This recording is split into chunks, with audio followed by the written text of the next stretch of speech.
नमस्कार दोस्तों, कविता Yadav YouTube channel पर आप सभी का स्वागत है। संपूर्ण हिंदी साहित्य के पीवाईक्यू को करते हुए हम आगे बढ़ते हुए आज की क्लास में करेंगे नाटक से संबंधित पीवाईक्यू। नाटक और एकांकी से संबंधित पीवाईक्यू को करते हुए हम अपनी क्लास की शुरुआत कर रहे हैं। तो 30 प्रश्नों को हम पहले कर चुके हैं। प्रश्न नंबर 31 हम देख लेते हैं। नाटक से संबंधित सभी प्रश्नों को, हिंदी साहित्य से संबंधित सभी प्रश्नों को करते हुए हम आगे बढ़ेंगे। तो जिस भी परीक्षा में हिंदी साहित्य संबंधी प्रश्न पूछे जाते हैं, चाहे किसी भी स्टेट के अंतर्गत होने वाली टीजीटी पीजीटी हिंदी संबंधी परीक्षा हो या एनटीए नेट की परीक्षा हो या कोई अदर परीक्षा हो जिसमें हिंदी साहित्य संबंधी प्रश्न पूछे जाते हैं, उन सभी विद्यार्थियों के लिए ये क्लास काफी मददगार साबित होगी। सभी प्रश्नों को पिछली परीक्षाओं में आए हुए जितने भी हमारे प्रश्न हैं उनके विद सॉल्यूशन के साथ करते हुए हम आगे बढ़ रहे हैं। तो देख लेते हैं प्रश्न नंबर 31। नाटक से संबंधित हम हिंदी साहित्य की गद्य विधाओं के अंतर्गत नाटक विधा से संबंधित हम प्रश्नों को कर रहे हैं। तो इस सीरीज के माध्यम से आपको संपूर्ण हिंदी साहित्य से संबंधित पीवाईक्यू देखने को मिलेंगे। तो देख लेते हैं। चौपट चपेट नामक जो नाटक है, इसके लेखक कौन है? चौपट चपेट नामक जो नाटक है, ये लिखा है किशोरी लाल गोस्वामी जी ने। किशोरी लाल गोस्वामी जी द्वारा लिखा गया नाटक है। वैसे तो किशोरी लाल गोस्वामी जी उपन्यास के क्षेत्र में अधिक प्रसिद्ध हुए हैं, फिर भी उन्होंने कुछ नाटक भी लिखे हैं जो कि परीक्षाओं में पूछ लिए जाते हैं, जैसे कि चौपट चपेट, मयंक मंजरी आदि इनके प्रसिद्ध नाटक है। तो देखते हैं। चौपट चपेट नामक नाटक के लेखक किशोरी लाल गोस्वामी जी है। इनकी अन्य रचनाएं इस प्रकार से है, जैसे कि उपन्यास हम देखेंगे त्रिवेणी व सौभाग्यश्री श्रेणी, परिणिनी परिणय, हृदय हारिणी का और आदर्श रमणी, लवंग लता व आदर्श बाला, सुल्ताना रजिया बेगम व रंग महल में हलाहल, मालती माधव, मदन मोहनी गुलबहार, हीराबाई व बेहयाई का बोर का ऐतिहासिक उपन्यास है इनका। ये आपको ध्यान रखना है। उसके बाद आगे है इंदुमती व वन विहंगिनी, ये भी इनका ऐतिहासिक उपन्यास है। कविता संग्रह है इनके किशोरी शतशय, और नाटक है इनका चौपट चपेट के अलावा मयंक मंजरी। मयंक मंजरी इनका सिंगारिक और वीर संबंधी नाटक रहा है, ये आपको ध्यान रखना है। नेक्स्ट प्रश्न देख लेते हैं। नेक्स्ट प्रश्न पीजीटी परीक्षा में पूछा गया केंद्रीय विद्यालय के अंतर्गत। तो हम देख लेते हैं। श्रृंगार व वीर रस प्रधान नाटक कौन सा है? अभी हमने पढ़ा था किशोरी लाल गोस्वामी जी द्वारा मयंक मंजरी जो नाटक है वो श्रृंगार व वीर रस प्रधान नाटक माना जाता है, और इसका प्रकाशन वर्ष 1851 में रहा। ये भी आपको ध्यान रखना है। आगे बढ़ते हैं। प्रश्न नंबर 33। प्रश्न नंबर 33 में पूछा गया है, टीजीटी परीक्षा में पूछा जाने वाला प्रश्न है, सूर्य की अंतिम किरण से सूर्य की पहली किरण तक किसकी नाट्य कीर्ति है? तो ये सूर्य की अंतिम किरण से सूर्य की पहली किरण तक जो ये नाट्य कीर्ति है, काफी बार परीक्षाओं में पूछी जाती है, इम्पोर्टेंट है परीक्षा की दृष्टि से। तो सुरेंद्र वर्मा जी की है। देख लेते हैं सुरेंद्र वर्मा जी की और अन्य प्रमुख रचनाएं। सूर्य की अंतिम किरण से सूर्य की पहली किरण तक 1975 में सुरेंद्र वर्मा जी द्वारा लिखा गया नाटक है। इनके अन्य नाटक कौन कौन से हैं? तो देख लेते हैं। द्रौपदी, जो कि काफी बार परीक्षाओं में पूछा जाता है, ध्यान रखना है। सेतुबंद, नायक खलनायक विदूषक, आठवां सर्ग भी इनका काफी इंपॉर्टेंट नाटक रहा है, ये भी आपको ध्यान रखना है। छोटे सैयद बड़े सैयद, एक दूनी एक, शकुंतला की अंगूठी, कैद हयात और रतिका, और जो है रति का कंगन आदि 2010 की रचना है इनकी। नाटक है रति का कंगन, इम्पोर्टेंट है। सभी के सभी जो नाटक इनके सुरेंद्र वर्मा जी के इम्पोर्टेंट है परीक्षा की दृष्टि से। तो आपको इनको बार बार रिवाइज कर लेना है, ताकि परीक्षा में इनमें से कोई भी तथ्य या कोई भी रचना पूछ ली जाए तो आसानी से आप उनका सही आंसर दे सको। तथ्यों की बार बार रिवीजन ही आपको सफलता दिलाएगी। अगर आपको वीडियो पसंद आती है तो कोई लाइक करते हुए चलना है, क्योंकि आपके लाइक और कमेंट से मुझे नेक्स्ट क्लास बनाने का मोटिवेशन मिलता रहता है। तो देख लेते हैं टीजीटी परीक्षा में पूछा गया प्रश्न, हानुष नामक नाटक के रचनाकार कौन है?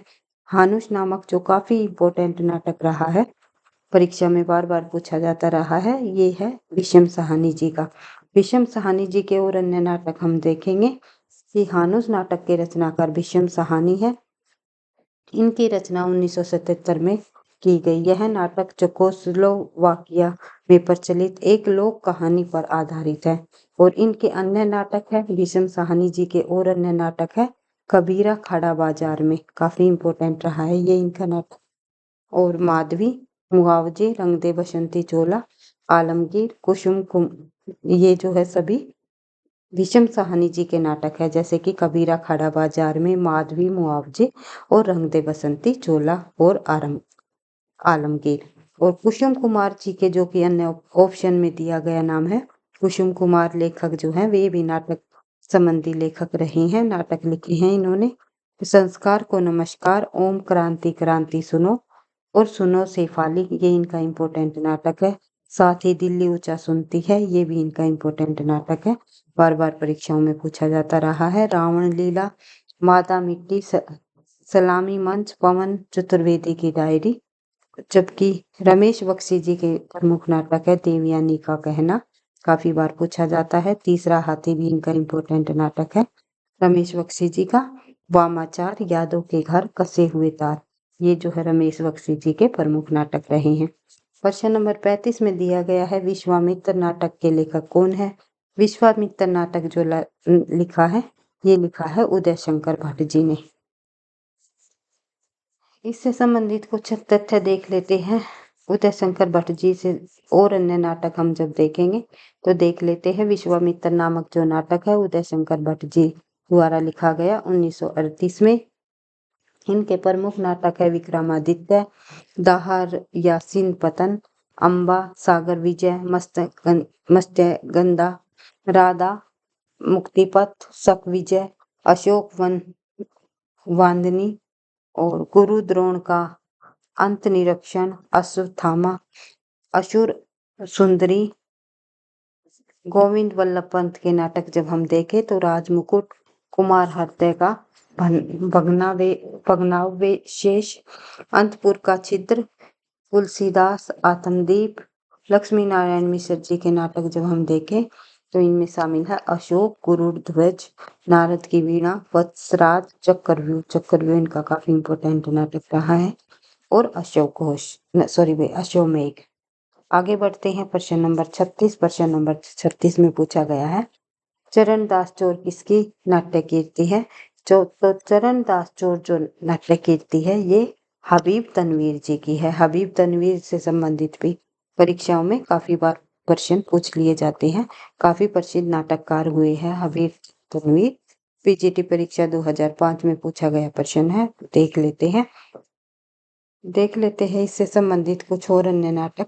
हबीब तनवीर जी के जो नाटक है जो परीक्षाओं में पूछे जाते हैं, उनको जब हम यहाँ पर देखें तो हबीब तनवीर जी की जो चारण दास चोर है इनकी नाट्य कीर्ति है।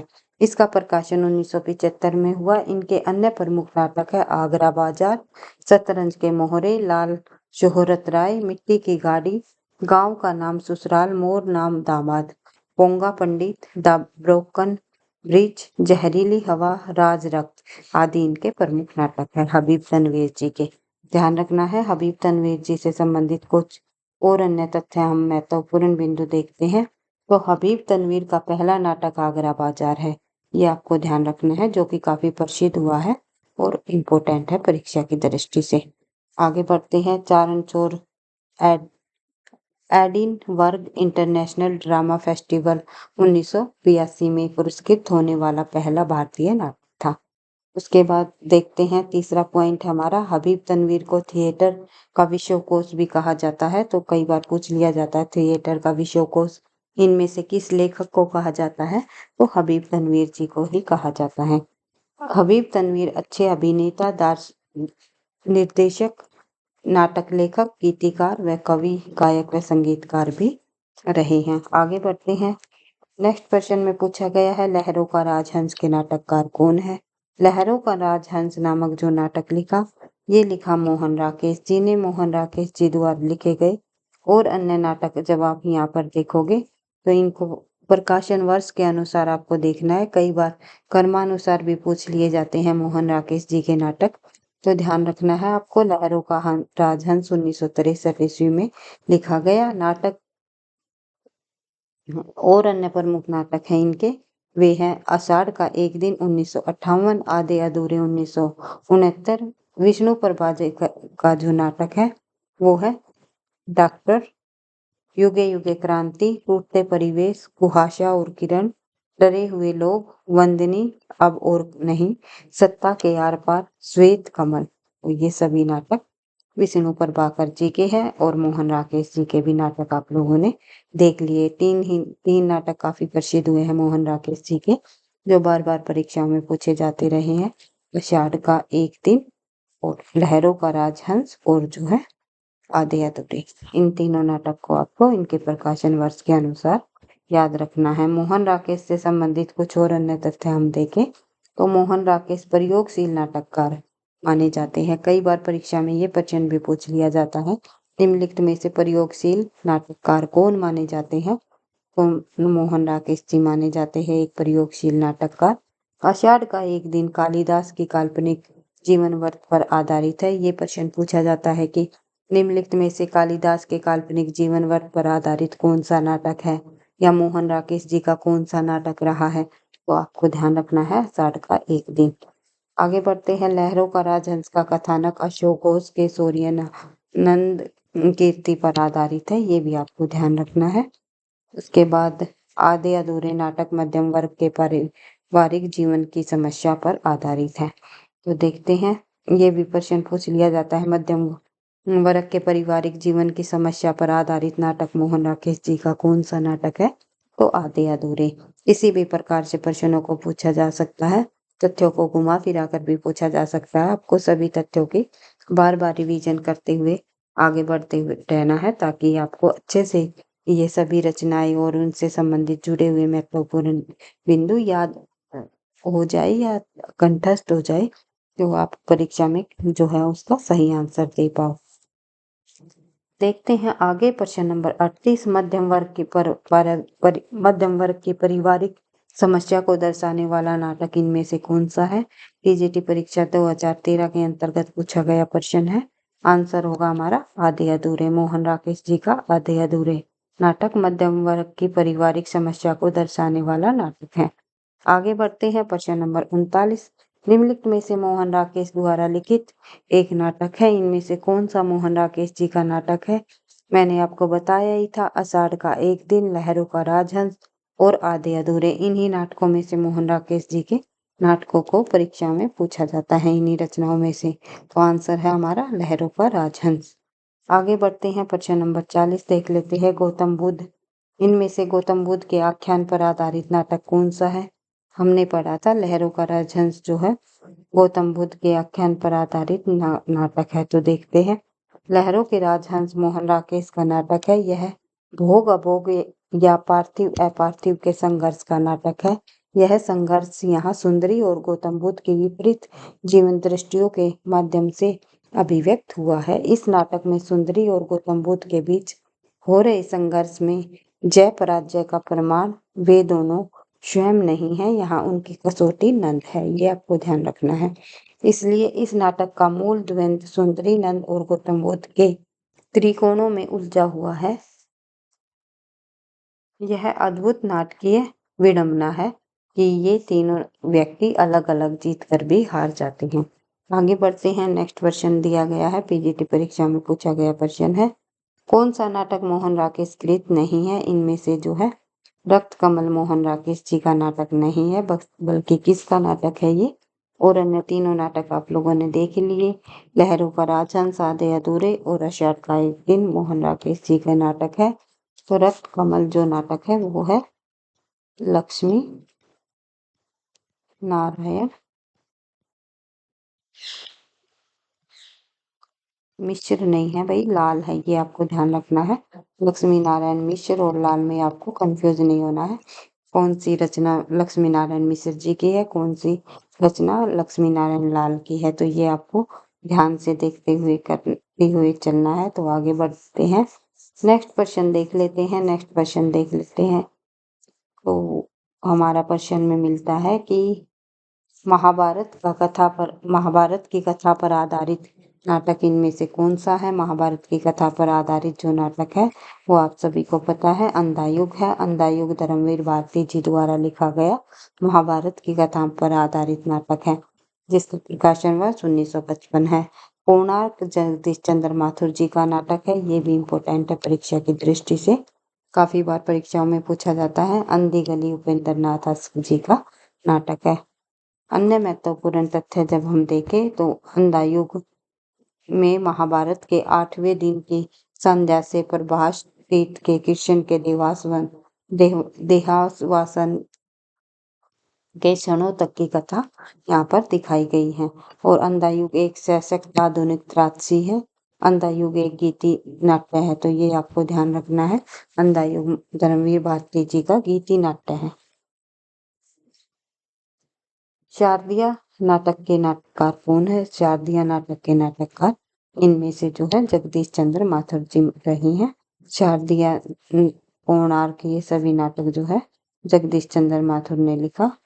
तो देख लेते हैं, जगदीश चंद्र माथुर जी के भी नाटक परीक्षाओं में पूछे जाते हैं। शारदिया का प्रकाशन वर्ष 1959 में जो लिखा गया शारदिया नाटक किसके द्वारा? जगदीश चंद्र माथुर जी का एक प्रसिद्ध नाटक है। इस नाटक की पृष्ठभूमि ऐतिहासिक है, जो 19वीं सदी के ऐतिहासिक पृष्ठभूमि में तत्कालीन समाज में मानवीय संबंधों के अंतरंग झांकी प्रस्तुत करता है। इनके अन्य प्रमुख नाटक है कोणार्क, जो कि परीक्षा की दृष्टि से काफी इम्पोर्टेंट है। पहला राजा, ये भी इम्पोर्टेंट है भाई। दशरथ नंदन, रघुकुल रीति आदि जो है इनके प्रमुख नाटक है, जो बार बार परीक्षाओं में पूछे जाते रहे हैं। शारदिया, कोणार्क, पहला राजा, ये 3 नाटक काफी बार पूछे जाते हैं, ध्यान रखना है आप लोगों को। तो दशरथ नंदन नाटक रामचरितमानस पर आधारित है, तो ये पूछा जा सकता है जगदीश चंद्र माथुर जी का कौन सा नाटक रामचरितमानस पर आधारित नाटक है? तो ध्यान रखना है दशरथ नंदन। रघुकुल रीति इनकी मृत्यु के बाद प्रकाशित हुआ। ये पूछ लिया जा सकता है कि जगदीश चंद्र माथुर जी का कौन सा ऐसा नाटक है जो उनकी मृत्यु के बाद प्रकाशित हुआ? तो रघुकुल रीति। यह भी रामलीला पर आधारित है, ध्यान रखना है। आगे बढ़ते हैं। प्रश्न नंबर 44। प्रश्न नंबर 44 में दिया गया है कोणार्क नाटक की रचना किसने की?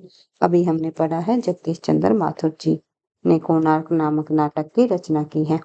आगे बढ़ते हैं। नेक्स्ट क्वेश्चन दिया गया है कि पीजीटी परीक्षा में पूछा गया प्रश्न है, तो देख लेते हैं। प्रभुसत्ता संपन्न शासक वर्ग व गरीब शिल्पी के मध्य संघर्ष कथा को किस नाटक में विषय वस्तु बनाया गया है? तो आंसर होगा हमारा जगदीश चंद्र माथुर जी का नाटक कोणार्क।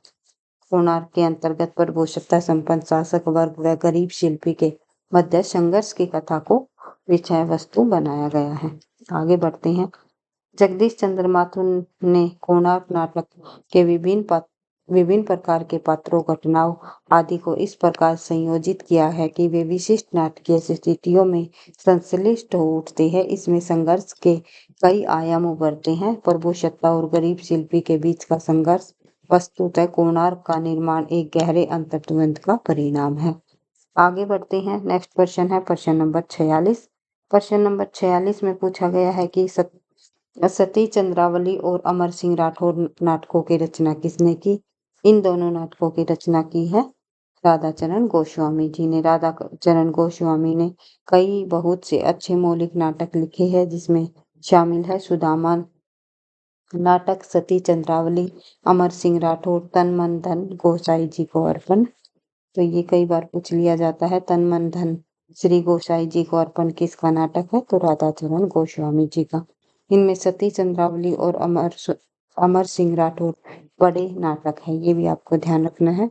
राधाचरण गोस्वामी जी के बड़े नाटक इनमें से कौन से है? तो इस प्रकार से भी क्वेश्चन पूछा जा सकता है। आगे बढ़ते हैं। प्रश्न नंबर 47 सर्वेश्वर दयाल सक्सेना की नाट्य कीर्ति का नाम बताइए। सर्वेश्वर दयाल सक्सेना ने जो है बकरी नाम से एक नाटक लिखा, नाट्य कीर्ति लिखी, जो कि काफी प्रसिद्ध हुई थी और बार बार परीक्षाओं में इस प्रश्न को पूछा जाता रहा है कि बकरी नामक नाटक किसके द्वारा लिखा गया, या बकरी जो है नाटक के रचयिता कौन है? तो आगे बढ़ते हैं। सर्वेश्वर दयाल सक्सेना मूलतः कवि है। इनकी पहला नाटक जो है बकरी व्यंग्यात्मक नाटक है। बकरी जो है किस प्रकार का नाटक है? एक व्यंग्यात्मक शैली में लिखा गया नाटक है। ये भी पूछा जा सकता है निम्नलिखित में से कौन सा नाटक व्यंग्यात्मक शैली में लिखा गया है? तो सर्वेश्वर दयाल सक्सेना जी द्वारा लिखा गया बकरी नामक नाटक यह 1974 में प्रकाशित हुआ। इनके दो अन्य नाटक और भी है भाई, जैसे कि लड़ाई और जो है अब गरीबी हटाओ। ये दो नाटक भी इनके काफी प्रसिद्ध हुए हैं। लड़ाई, बकरी, गरीबी हटाओ, ये सभी नाटक सर्वेश्वर दयाल सक्सेना जी द्वारा लिखे गए हैं। लड़ाई सर्वेश्वर दयाल सक्सेना की पहली कहानी का नाट्य रूपांतरण है, जबकि अब गरीबी हटाओ में भ्रष्टाचार, उत्पीड़न, अन्याय आदि को मूर्त रूप दिया गया है। आगे बढ़ते हैं। प्रश्न नंबर 48, बकरी किसकी रचना है? अभी हमने पढ़ा है सर्वेश्वर दयाल सक्सेना जी द्वारा लिखी गई एक व्यंग्यात्मक रचना है नाटक संबंधी। बकरी के रचयिता कौन है? सर्वेश्वर दयाल सक्सेना जी। आगे बढ़ते हैं। प्रश्न नंबर 50, प्रश्न नंबर 50 देख लेते हैं। प्रश्न नंबर 50 में पूछा गया है कि भाई शकुंतला नामक नाटक की खड़ी बोली गद्य में अनुवाद किया किसने किया? शकुंतला नामक नाटक का खड़ी बोली गद्य में अनुवाद, खड़ी बोली गद्य में अनुवाद करने वाले लेखक कौन है? तो राजा लक्ष्मण सिंह। माफी चाहूंगी भाई। आगे बढ़ते हैं थोड़ा सा,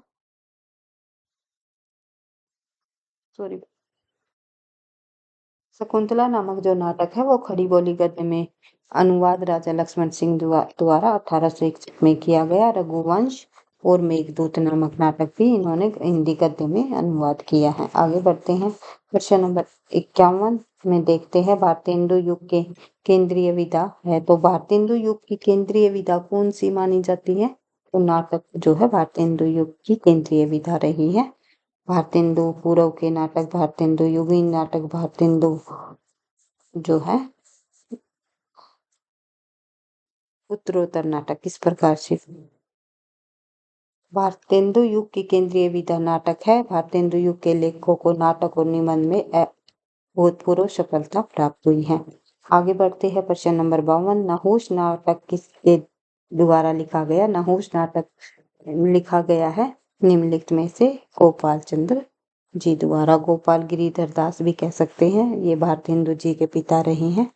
तो ध्यान रखना है, कई बार प्रश्न ये भी पूछ लिया जाता है कि भारतेंदु और गोपाल गिरिधर दास जी के बीच में क्या संबंध रहा है। तो किसी भी प्रकार से प्रश्नों को पूछा जा सकता है।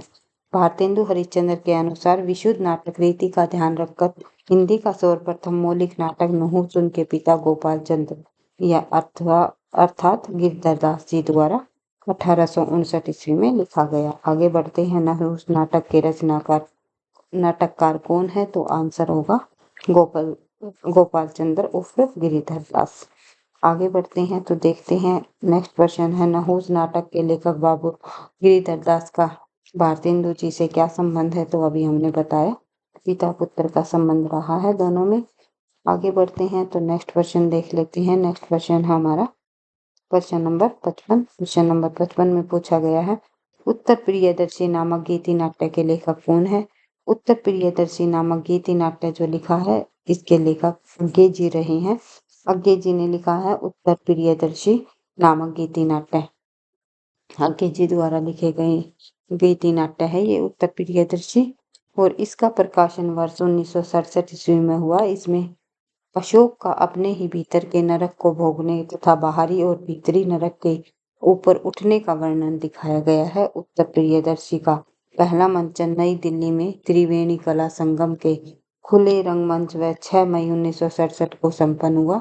इस गीति नाट्य में प्रेरणा शीर्षक के अंतर्गत इसके कथानक के आधार पर प्रकाश डाला गया। आगे बढ़ते हैं। नेक्स्ट क्वेश्चन है प्रश्न नंबर 56। पृथ्वीराज की आंखें शीर्षक के रचयिता कौन है? पृथ्वीराज की आंखें नामक जो रचना लिखी है वो लिखी है रामकुमार वर्मा जी ने। रामकुमार वर्मा जी द्वारा पृथ्वीराज की आंखें नामक नाटक लिखा, और रामकुमार वर्मा जी हैं एकांकी में विधा में भी जो है काफी प्रसिद्ध लेखक माने जाते हैं। तो ध्यान रखना है। तो पृथ्वीराज की आंखें शीर्षक नाटक जो के रचयिता रामकुमार वर्मा जी हैं। ऐतिहासिक आधार पर डॉक्टर रामकुमार वर्मा प्रथम सफल नाटककार रहे थे। और 1930 में इन्होंने पहला एकांकी लिखा जिसका नाम है बादल की मृत्यु। रेशमी टाई, सप्तकिरण, रूप रंग, हिमझिम, चारुमित्रा, विभूति, रजत रश्मि, ऋतुराज, दीपदान, इंद्रधनुष, पांच जन्य, कौमुदी महोत्सव, मयूर पंख, खट्टे मीठे, एकांकी, ललित एकांकी, कैलेंडर का आखिरी पन्ना, जूही के फूल आदि एकांकी इनकी प्रमुख एकांकियां हैं। और डॉक्टर राम कुमार वर्मा के नाटकों में विजय पर्व, कला और कृपाण, नाना फडणवीस, सत्य का शोभन आदि प्रमुख हैं। अन्य महत्वपूर्ण तथ्य जब हम देखते हैं राम कुमार वर्मा जी से संबंधित, तो डॉक्टर राम कुमार वर्मा के शब्दों में, जिस देश के पास हिंदी जैसी मधुर भाषा है वह देश अंग्रेजी के पीछे दीवाने क्यों है। स्वतंत्रता देश के नागरिकों को अपनी भाषा पर गर्व करना चाहिए। हमारी भावभूमि भारतीय होनी चाहिए, हमें जूठन की ओर नहीं ताकना चाहिए। तो ये पूरा का पूरा कथन यहाँ से लिए दिया गया है। ये पूरा का पूरा कथन डॉक्टर राम कुमार वर्मा जी के शब्दों में है।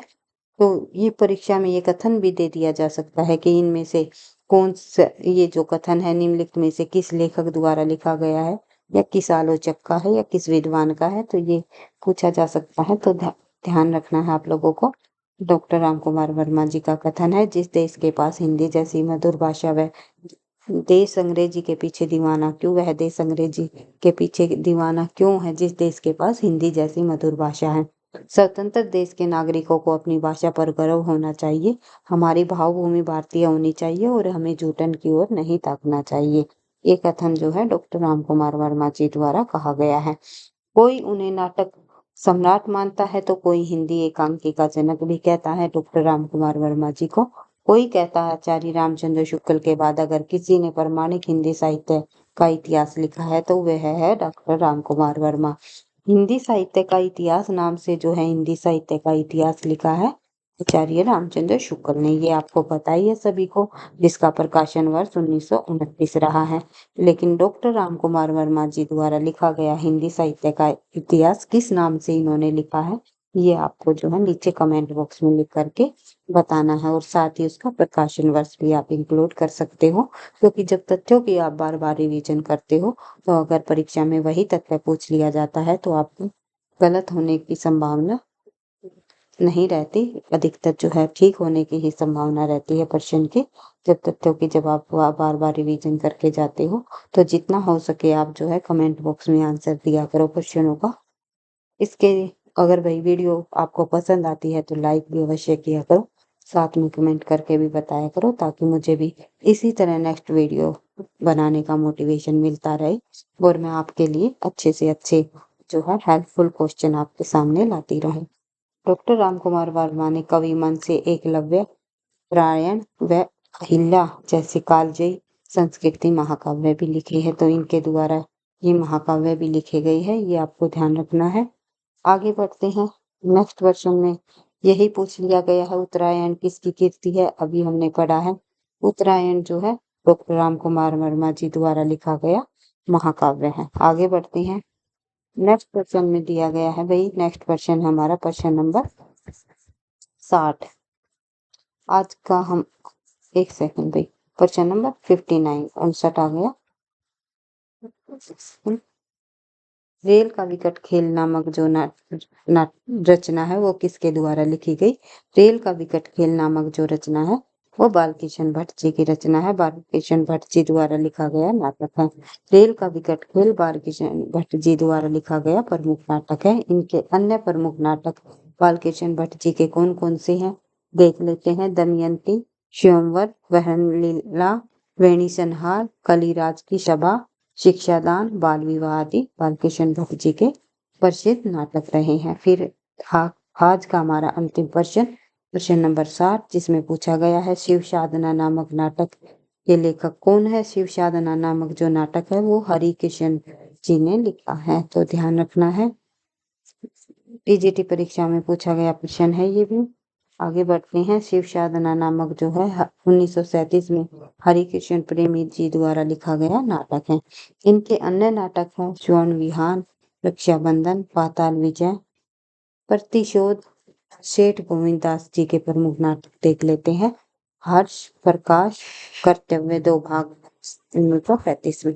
तो इस प्रकार से आज की क्लास में हमने लगभग जो है 30 प्रश्नों को करने की कोशिश की है। टॉप 30 प्रश्नों को करते हुए पीवाईक्यू को करते हुए इस सीरीज को आगे बढ़ाते हुए परीक्षा तक इसी तरह करते रहेंगे ताकि अधिक से अधिक तथ्यों की आपकी रिवीजन होती रहे और साथ ही आप जो है तथ्यों की अधिक से अधिक रिवीजन के साथ प्रश्नों को जब आप बार बार पढ़ोगे तो परीक्षा में प्रश्नों के गलत होने की संभावना भी कम रहेगी। तो अगर वीडियो पसंद आई तो लाइक करना, दोस्तों के साथ शेयर करना, चैनल पर पहली बार हो तो सब्सक्राइब कर लेना ताकि नोटिफिकेशन आपको समय पर मिलता रहे। पढ़ते रहना, आगे बढ़ते रहना। थैंक यू, धन्यवाद।